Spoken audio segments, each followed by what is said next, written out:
देखो सज्जनों, एक बड़ी ही रोचक कहानी है।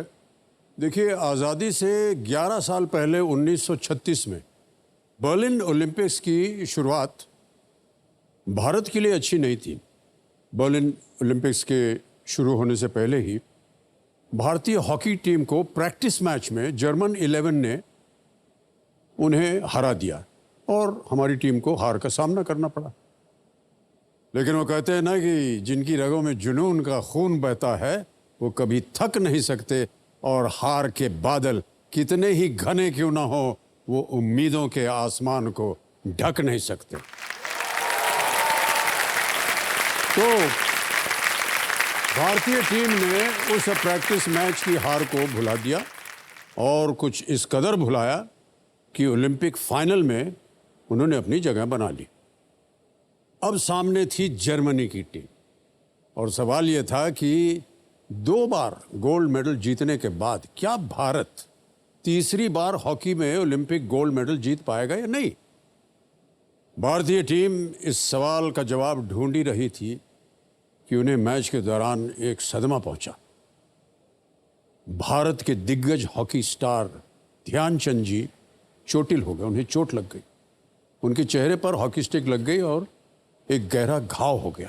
लोगों को लगा कि ध्यानचंद जी को अब फील्ड के बाहर ही बैठना पड़ेगा, लेकिन ध्यानचंद जी ने वापस आके कुछ ऐसा किया जिसे देखकर विरोधी भी दंग रह गए। उन्होंने अपने हॉकी के जूते उतारे और नंगे पांव, ताकि वो तेज दौड़ सके, मैदान में उतर आए और जर्मन टीम को 8-1 से हराकर भारत को तीसरी बार गोल्ड मेडल दिलवाया।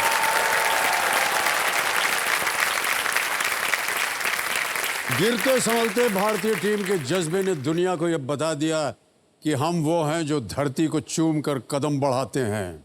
हम वो हैं जो धरती को चूम कर कदम बढ़ाते हैं। हम वो हैं जो धरती को माँ बुलाते हैं। गिरने से घबराती होगी दुनिया मगर, गिरने से घबराती होगी दुनिया मगर, हम वो हैं जो गिरने से और भी संवर जाते हैं। क्या बात। देशभक्ति, जज्बे और जोश को लेकर के हम शुरू करते हैं आज का खेल। ये हमारा केबीसी गोल्डन वीक।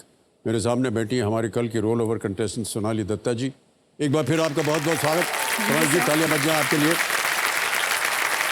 ये रायपुर छत्तीसगढ़ से हैं, ये एक कंटेंट राइटर हैं। बिना किसी लाइफलाइन की ये मदद से ये 20,000 रुपये जीत गई थी। इनके कंपेनियन के रूप में इनके पिताश्री आए हुए हैं और इनके फियांसे जिनका नाम है सागर। तो हम आप दोनों को एक बार फिर से बधाई देते हैं। Thank you so much sir. पिताश्री और सागर, आपसे मैं कहना चाहूँगा, अगर आप इस समय कुछ सोनाली से कहना चाहें तो यही अवसर है, बोल लीजिए।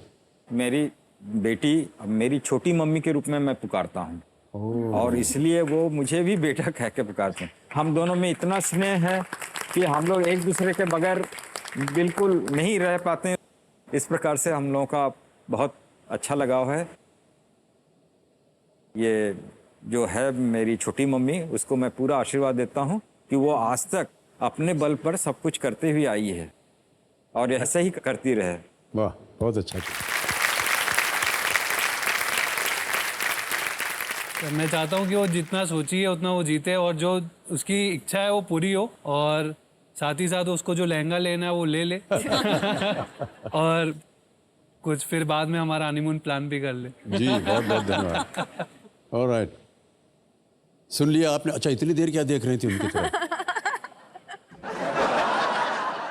आपके ये जो होने वाले हैं, यस सर। आप कितना समय बिताती हैं आप इनके साथ? सर अभी तो दिन भर काम में ही निकल जाता है, सो संडे ही मिल पाते हैं थोड़ा। संडे के संडे तो मिलते हैं ना? जी सर। इनसे कुछ ज्ञान वान लिया है आपने कभी?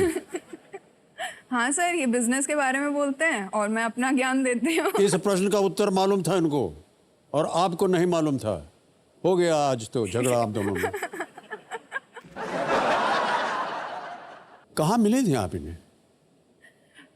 सर हम लोग कॉलेज में थे, ग्रेजुएशन टाइम में। Oh yes sir. और हम लोग की शुरुआत में, हम लोग जब फर्स्ट डे कॉलेज में गए थे, सब बात नहीं हुई थी हमारी उतनी। हम लोग जस्ट थे कि टीचर ने इंट्रोडक्शन लिया तो मैंने जस्ट पीछे मुड़ के देखा, ओके सागर जसानी अच्छा लग रहा है, बस इतना हो गया। फिर उसके बाद सर कभी बात नहीं किया। फिर first year sir almost complete हो चुका था, हम लोग एक इवेंट कंपनी में वर्क कर रहे थे एज अ पार्ट टाइम। तो उस दौरान हम लोग बहुत ज़्यादा साथ में थे, फ्रेंडशिप हुआ हमारा। फिर उसके बाद फ्रेंडशिप के बाद एक टाइम ऐसा लगा कि क्या बोलते सर, एक रहता है ना सर, आपको जैसे कोई पर्सन चाहिए, वो पर्सन आपको फील हो रहा है कि यही एक लाइफ पार्टनर होना चाहिए, जैसे जो जो क्वालिटीज़ होते हैं। तो सर मुझे वो लगा और उनके मन में भी सेम चीज़ था, बट उन्होंने कभी बोला नहीं। और सर मैंने उनको प्रपोज किया एकदम रोमांटिक वे में, सर आप लोगों की मूवीज़ में जैसे दिखाते हैं सर, आपने घुटनों किया, में। उन्होंने किया सर मैंने उनको प्रपोज किया है। है? शाबाश।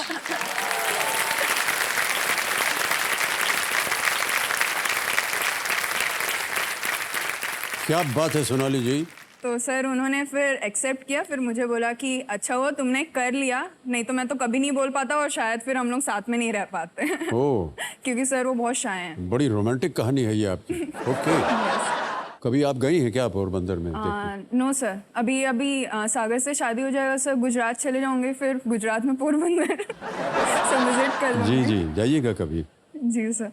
ओके। सर मैं आपसे एक क्वेश्चन पूछूं? हाँ जी। सर आप जया मैम सर, वो भी एक बंगाली कम्युनिटी के हैं और आप हैं सर, हमारा भी जैसे इंटर कम्युनिटी हो रहा है, वो गुजराती हैं और मैं बंगाली हूँ।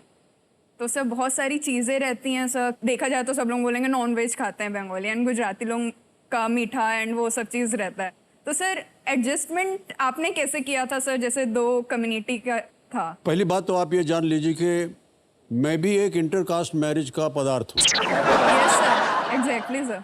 मेरी माँ सिख परिवार से, बाबूजी उत्तर प्रदेश से। Yes sir. तो एक बार खून में आ गया है तो फिर इधर अगल बगल सब जगह हम खोज लेते हैं। Okay sir. और एडजस्टमेंट की कोई बात नहीं है। जब एक बार आपने तय कर लिया, आप देखिएगा ब्याह के बाद सब एकदम ठीक हो जाएगा। सर बस कुछ बात आपने- आपकी वो मानेंगे, कुछ बात वो आपकी मानेंगे, और होता रहेगा ऐसा। Okay sir. ज़्यादातर वही आपकी बात मानेंगे।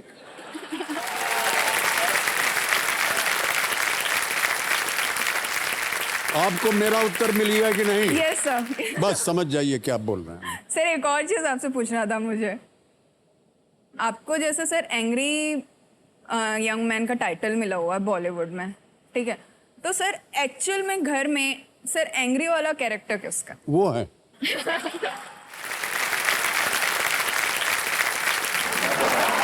तो ये सब खिताब जो है, ये जो हम किरदार करते हैं फिल्मों में, वो लगा देते हैं सब जितने भी Yes, sir. पत्रकार हैं। Yes, अब sir. ये जरूरी नहीं है कि हम ऐसे ही हैं।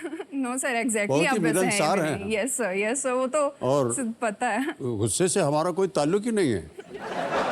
हम तो जब से आपसे मिले देखिए बात ही कर रहे हैं, हंस खेल रहे हैं। Yes sir.